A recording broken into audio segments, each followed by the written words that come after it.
Hola, les presento la actividad 6 intitulada Proyecto Integrador Etapa 2 de la materia Problemas Políticos y Socioeconómicos en Educación del alumno Juan Carlos Arellano García.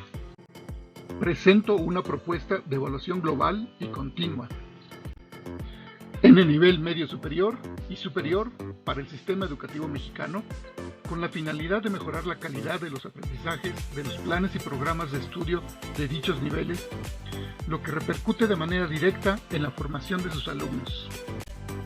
Y en el caso de aquellos que pasan a iniciar una carrera, lleguen con la habilidad bien definida de aprender a aprender, como son los conocimientos ya establecidos, y a adaptarse a situaciones cambiantes que suceden en las sociedades actuales.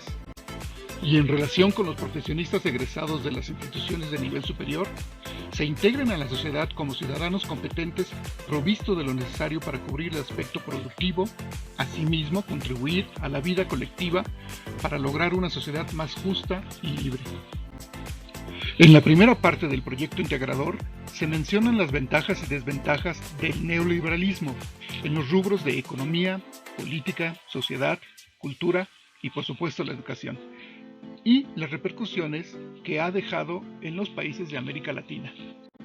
También se mencionó las recomendaciones que deberían de considerarse en las reformas educativas, básicamente propuestas por los países del norte y organizaciones internacionales cuyo objetivo es velar por sus intereses.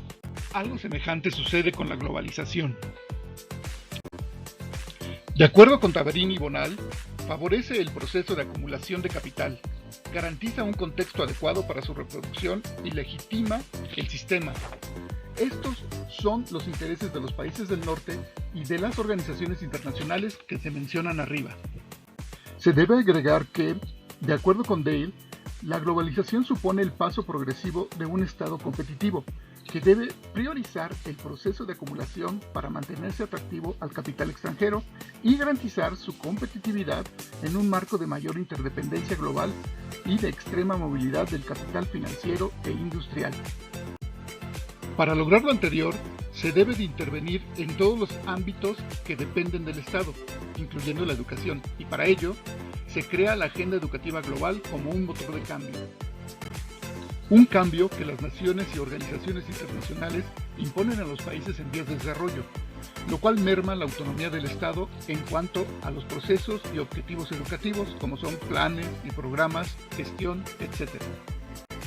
Cabe mencionar además la corrupción que impera en la mayoría de los países de América Latina, especialmente México, en donde empresas y organizaciones nacionales e internacionales y países que explotan los recursos naturales imponen sus condiciones al gobierno a través de sobornos que les permiten realizar sus actividades con plena libertad en perjuicio del pueblo. Las reformas educativas impuestas por organismos como el Banco Mundial y el Fondo Monetario Internacional, los cuales conocen la dependencia crediticia de los países de América Latina, con lo que aseguran su cumplimiento, el cual conlleva a la descentralización y la proliferación de las escuelas privadas, entre otros factores. La imposición de una sola agenda educativa a dichos países ha arrojado diferentes resultados. En lo que sí convergen los países de América Latina es en el aumento de la pobreza, por lo que tuvieron que hacer cambios y ajustes a la agenda educativa. De los que sobresale la inclusión de los más pobres a la escuela para lograr incrementar las oportunidades laborales, el desarrollo social y por ende el crecimiento económico que consideran de suma importancia para sus objetivos. Dicho lo anterior, iniciaremos la propuesta definiendo lo que es la evaluación, de acuerdo con el artículo 6 de la ley del INE. La evaluación se define como acción de emitir juicios de valor que resultan de comparar los resultados de una medición y con base en el artículo 9 de la Ley General del Servicio Profesional Docente, se define como la acción realizada para medir la calidad y resultados de la función docente, directiva, de supervisión, de asesoría técnica, pedagógica o cualquier otra de naturaleza académica. En nuestro país se fomenta la cultura de la evaluación desde hace varias décadas y hasta la fecha se critica lo poco que se ha hecho con los resultados obtenidos.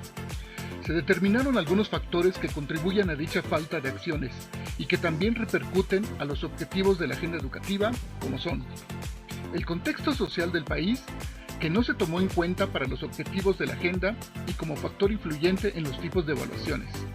La educación no ha sido prioridad para el gobierno federal.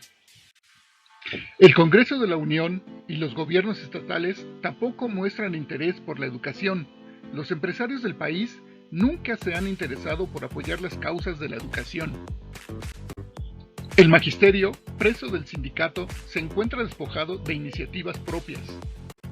La mayoría de los ciudadanos son indiferentes o resignados ante las deficiencias del sistema educativo, quizá una cuestión cultural.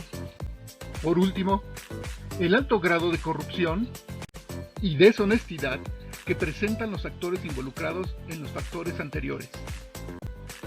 Como se mencionó en la primera etapa del proyecto, la mayoría de las reformas educativas casi siempre se basan en dos temas que son el proporcionar una educación de calidad y una educación que contribuya a formar ciudadanos conscientes y responsables. Pero otro factor que ha impedido el logro de los objetivos es que no se termina de aplicar completamente una reforma cuando ya se tiene que iniciar otra igualmente impuesta de manera supranacional. Dado que actualmente el bachillerato es obligatorio al igual que la educación básica, se propone retomar la infraestructura y experiencia del INE para las evaluaciones del nivel medio superior.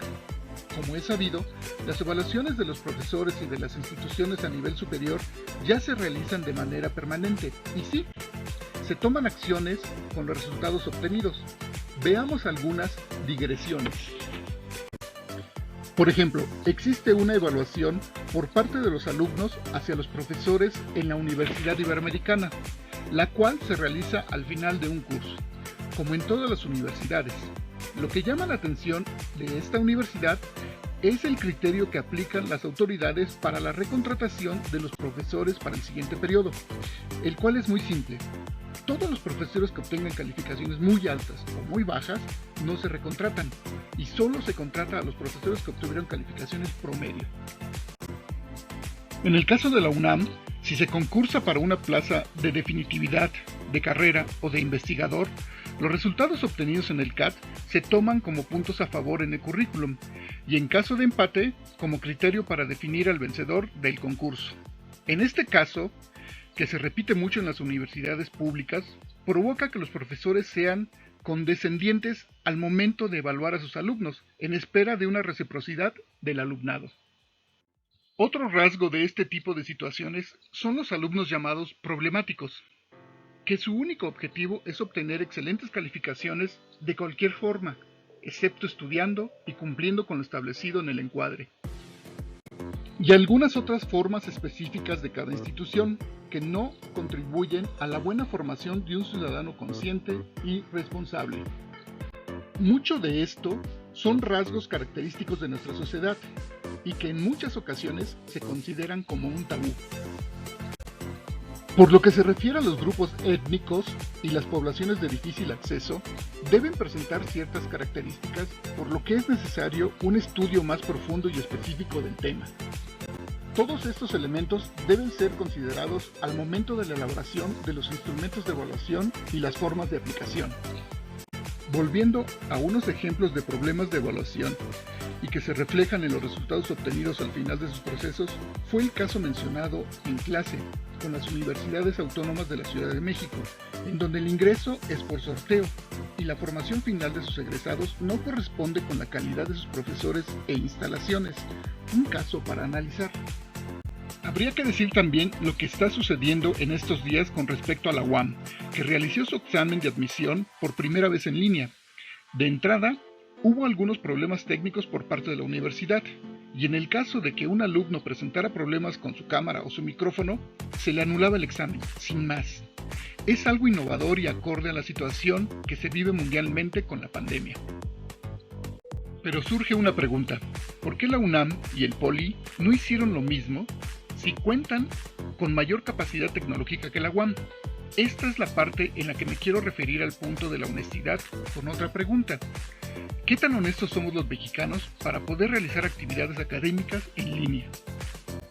Se han dado casos que muestran una falta de interés de los estudiantes y actos deshonestos al momento de las evaluaciones. Quizás sea el motivo por el cual las dos instituciones más grandes del país no realizaron un examen de admisión en línea, pero sigue siendo un tabú. Por último, lo que sucedió el viernes 21 de agosto cuando se programó la reposición de 5 exámenes en escuelas normales del estado de Michoacán, después de que se dio a conocer que se vendieron las respuestas del examen el pasado 31 de julio en hasta 25,000 pesos. Fueron descubiertas más de 35 aspirantes a maestras de preescolar con un acordeón en las uñas de las manos con las respuestas del examen. Se les aisló de las demás, se les colocaron guantes y cintas porque no se les podía negar el derecho a la realización del examen a pesar de las pruebas en su contra. Lo anterior demostró que por segunda ocasión se vendieron las respuestas a las aspirantes en el estado. En los primeros resultados, más de 50 estudiantes obtuvieron 100 de calificación y 300 entre 99 y 90 de calificación. En Arteaga, municipio de Michoacán, de 230 alumnos aceptados a preescolar y escuela primaria, 5 obtuvieron 100, 225, 93 puntos o más. En este lugar no se permitió la reposición del examen. Aunque se tienen nombres y pruebas de los funcionarios involucrados, no se hace nada en contra de ellos. Lo dicho hasta aquí supone que no somos un país con lo necesario para salir adelante y mucho menos el poder tener instituciones con evaluadores honestos y evaluados honestos. Pero la propuesta es intentarlo y persistir en busca del cambio. Si podemos hacer esto, podemos hacer cualquier cosa.